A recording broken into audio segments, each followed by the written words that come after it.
Assalamualaikum warahmatullahi wabarakatuh.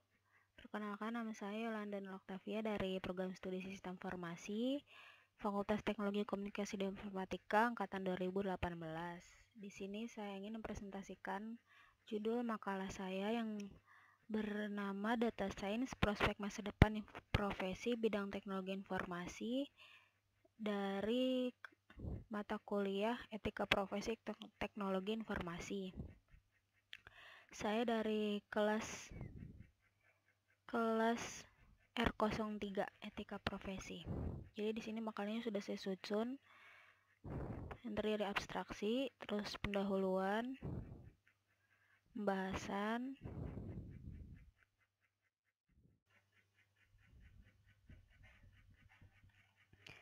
Assalamualaikum warahmatullahi wabarakatuh. Perkenalkan, nama saya Yolanda Nur Oktavia dari Program Studi Sistem Informasi Angkatan 2018, dan di sini saya akan presentasikan makalah yang sudah saya rangkum dalam PowerPoint dari mata kuliah Etika Profesi Teknologi Informasi kelas R03. Makalahnya yang berjudul Data Science Prospek Masa Depan Profesi Bidang Teknologi Informasi. Sini sudah saya rangkum makalahnya.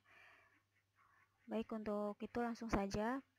Pengertian data science. Data science merupakan bidang ilmu yang mempelajari tentang bagaimana mengubah data menjadi informasi dengan cara menganalisis data untuk mendapatkan makna dari sebuah data, mengidentifikasi kecenderungan-kecenderungan, pola-pola, dan korelasi, kemudian menghubungkan, menerapkan, dan memahami pola-pola tersebut dengan bantuan komputer.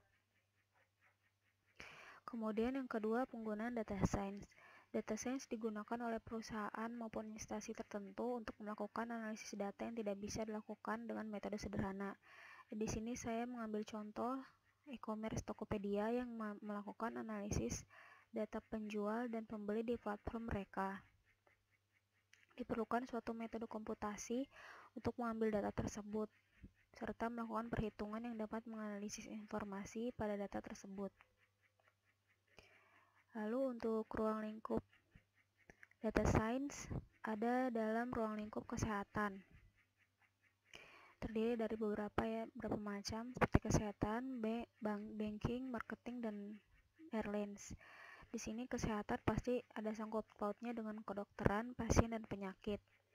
Mulai dari diagnosis yang lebih efisien hingga penelitian medis. Ilmu data telah mulai memainkan peran penting dalam sektor ini. Ini memberikan bantuan dengan analisis gambar dan penelitian untuk obat-obatan, juga terbukti efektif untuk menggunakan ilmu data dalam meningkatkan dukungan dan bantuan pelanggan. Lalu ada yang kedua, perbankan dan asuransi untuk mendeteksi penipuan dan penilaian resiko. Kemudian ada maskapai di industri penerbangan menggunakan ilmu data untuk analisis jalur dan rute penerbangan dengan tujuan untuk mengurangi biaya operasi dan meningkatkan profit dan tingkat hunian. Lalu juga diantaranya tujuannya yaitu penghentian dan stasiun pesawat, lalu apa aja yang harus dibeli untuk sesuatu yang diputuskan menggunakan hasil dari algoritma ilmu data. Lalu ada virtual reality dan augmented reality. Ini adalah salah satu tempat yang lebih menarik di masa depan ilmu data. Teknologi VR membutuhkan data dan analisis untuk membuat pengaturan yang mencerminkan kehidupan nyata. Teknologi ini akan membutuhkan ketergantungan artificial intelligence dan machine learning yang akan saling berkesinambungan dengan data science. Lalu disiplin ilmunya yang pertama, disiplin ilmu dalam data science. Ini data science ya,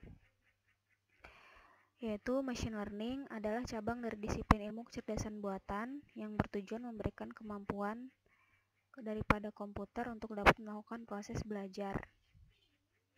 Yang kedua ada traditional software. Traditional software merupakan irisan dari ilmu komputer dengan SMA. SMA adalah pengetahuan mengenai proses dari suatu bisnis atau instansi untuk beroperasi sehingga dapat dibuat suatu sistem yang dapat membantu bisnis atau instansi tersebut. Lalu ada traditional research. Traditional research merupakan irisan dari ilmu matematika dan statistika. Kemudian data science, ilmuwan data science atau data scientist. Data science adalah ilmu yang memuat disiplin ilmu-ilmu tersebut. Dalam perkembangan selanjutnya, seseorang yang berkecimpung dalam ilmu ini disebut data scientist. Jadi data science itu merupakan ilmunya, sedangkan data scientist itu adalah seseorang atau profesi yang bekerja pada dunia data science.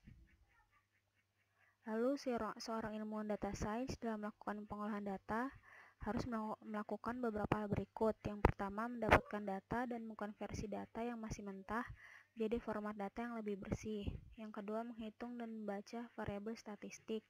Yang ketiga, membuat visualisasi dan kesimpulan-kesimpulan untuk dianalisis. Lalu beberapa tidak hanya ilmu sains saja, tetapi ada beberapa yang harus dimiliki untuk memahami bidang ini, yaitu yang pertama, memiliki pemahaman tentang SQL, Python, dan yang lain. Lalu memahami berbagai fungsi analisis. Lalu yang ketiga, memahami machine learning juga. Selanjutnya, memiliki pengalaman langsung dalam pengkodean basis data SQL.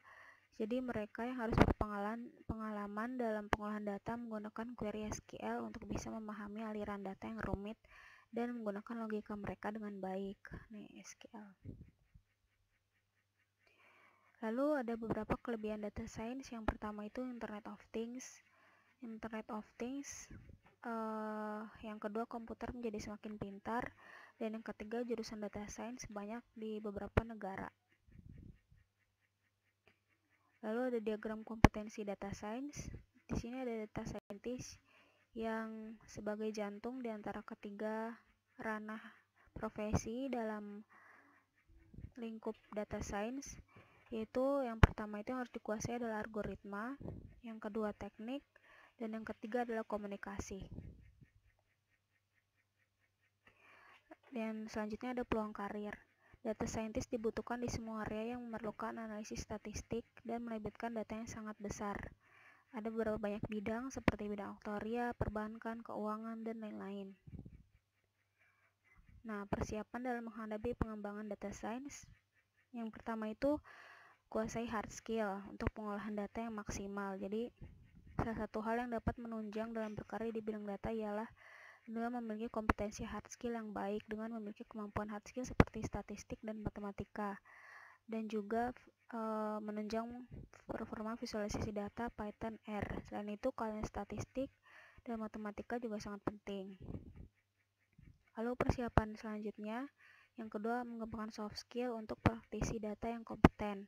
Selain hard skill, kemampuan lainnya yang harus dimiliki guna mendukung profesi di bidang data ialah kemampuan soft skill, etika dan keingintahuan. Sikap dan komunikasi teliti dan kritis serta kreatif merupakan kemampuan soft skill yang harus dimiliki agar sukses dalam merintis karir sebagai seorang praktisi data. Dengan memiliki kemampuan soft skill tersebut, akan lebih mudah dalam menyampaikan atau mempresentasikan hasil pengolahan data dan analisa dengan baik kepada tim perusahaan. Selain itu, keterampilan juga penting untuk dikuasai agar dapat menghasilkan prediksi bisnis yang tepat bagi industri. Lalu di sini ada ide pengembangan penerapan data science di bidang Tokopedia, ini di bidang ya. Jadi tuh yang jadi perhatian dan terpenting dalam perusahaan bisnis adalah fokus pada konsumen. Ini konsumen guys, ketutup sama gambar. Untuk itu, sebagai seorang ilmuwan data, konsumen kami adalah pemangku kepentingan dari berbagai departemen yang bekerja sama dengan kami. Memiliki empati sangat penting untuk kolaborasi efektif di berbagai departemen dalam perusahaan. Para ilmuwan data perlu memahami persyaratan unik masing-masing pemangku kepentingan, harapan, jadwal, dan lain-lain, dan memastikan kami melakukan apa yang dapat kami berikan dengan andal dengan ruang lingkup dan ketergantungan yang dijabarkan di awal proyek. Dan akhirnya ilmu data bekerja di organisasi besar seperti Tokopedia sangat berorientasi pada kerja tim. Seiring semakin rumitnya teknologi dan standar pengkodean, ilmu data mulai tampak semakin mirip pengembangan perangkat lunak, tempat tim ilmu data bekerja sama untuk menyelesaikan masalah yang berdampak. Dengan demikian, alat kolaborasi perangkat lunak biasa seperti Git, Jira, dan Confluence telah menjadi alat yang sangat diperlukan. Anda akan menggunakannya setiap hari dan dengan demikian pengetahuan tentang hal ini sangat penting. Jadi dalam hidup pengembangannya itu kita fokus kepada konsumen dalam marketplace Tokopedia, karena dalam suatu e-commerce itu pasti yang terpenting itu adalah konsumennya ya, karena konsumen itu merupakan raja, pembeli merupakan raja. Baik, terima kasih atas perhatiannya. Sekian dari presentasi saya yang sudah saya sampaikan. Kurang lebihnya mohon maaf. Wassalamualaikum warahmatullahi wabarakatuh.